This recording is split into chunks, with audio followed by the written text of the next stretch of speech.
This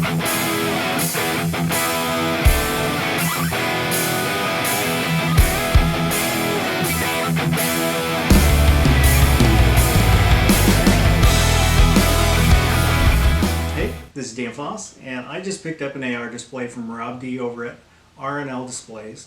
Some of you may know him as New York Outcast. He's just started making these displays, and I paid for this myself. He doesn't even know that I ordered one from him.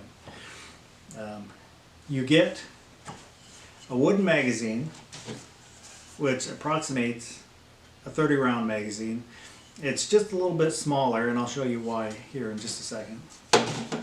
You get your base and then a wall mount, and the magazine will fit, just slides onto the base or slides on to your wall mount. Also included is some anchors for your wall mount, some little felt feet for your base, and then there's a Velcro tape so you can put patches or a name tag or something on here if you want to. And the little magazine just fits in the receiver just like a normal magazine, and it's a little bit smaller so that it doesn't wear on the inside of your receiver.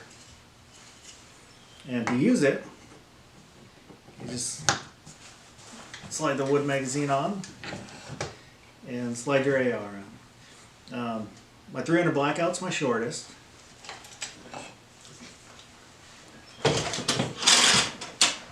My lightest is my 5.56, and it holds that just fine.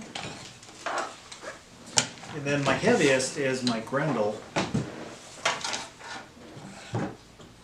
and there's no problem with that either.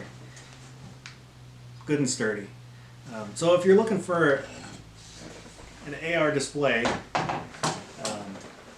check out R&L Displays and see what he's got going on.